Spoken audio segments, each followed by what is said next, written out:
The reasons and consequences of flex culture. Like and subscribe if you enjoy. First things first, what is flex culture?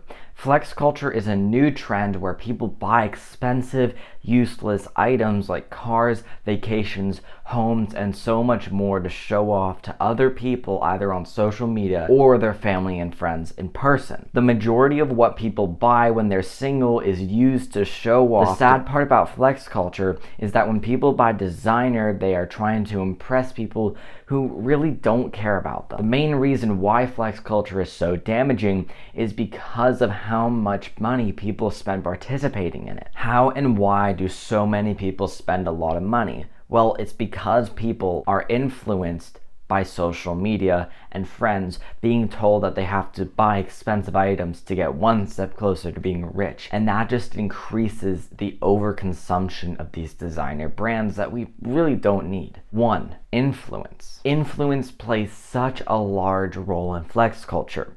Nowadays, you go on social media and see people flying on private jets, buying Gucci or that new bag, and you think to yourself, wow, I need that to be rich or to be cool. These large luxury items are perceived as a symbol of being higher up in the social standing or in the wealth chain, when in reality, they are used for clicks and views, so then you buy someone's products. The high prices are a large driving factor in the consequences of flex culture as well. However, there's another factor.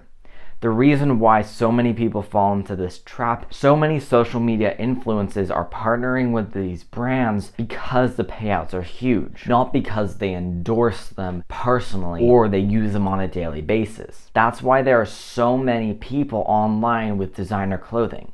In reality, this is all a smokescreen for people to build wealth on social media. Like I mentioned earlier, there is a huge effort towards marketing in the direction of lower earning individuals by these luxury brands. Why? Well, it's because these luxury brands know that the lower class doesn't know how to become rich or wealthy, which is by investing, having multiple streams of income, building a business. They think that looking rich means you are rich, so they go out of their way to prove something. This is why we see people with a net worth of negative $5,000 wearing Gucci and driving the new BMW. These people spend all of their money on looking rich instead of becoming rich.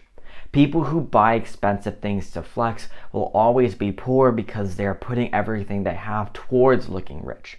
You can buy expensive items all you want, but when you can afford them, not when you're going into more debt just to flex. If you want something nice, you can of course buy it, but buy it because you want it, not because you want to flex on other people. Over-consuming. We see so many people continuously buying expensive things that they don't need over and over again.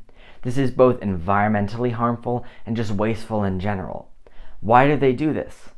Again, influence. I remember I had a teacher in middle school who would always buy the new iPhone when it would come out. Now, I don't know if it was to flex on other people or just for her own self-gratification, but it was wasteful, as in the time I was in middle school, there were 4 or 5 new iPhones that came out. Nowadays, we live in a society that buys more and more things to keep ourselves happy and to flex.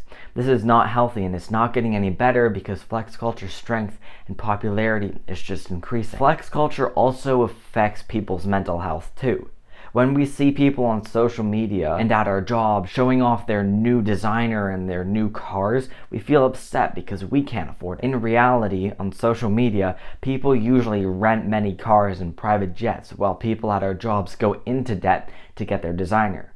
Mental health has gone down tremendously since flex culture and social media has become popular because people are showing off to get views, not to help people. Keeping up with the new trends can become expensive, so that's why people go into debt to get this stuff. Debt can be good and it can be bad, but flex culture has put many people into bad debt. This will take years to pay off, keeping many people in the same place or in a worse place than they were. Even if you don't go into debt, you could be investing the money you spent to show off.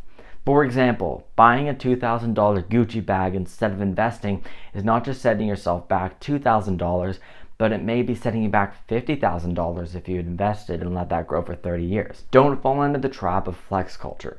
It'll keep you stuck where you are. Thanks for watching. Like and subscribe if you enjoy, and I'll see you next week.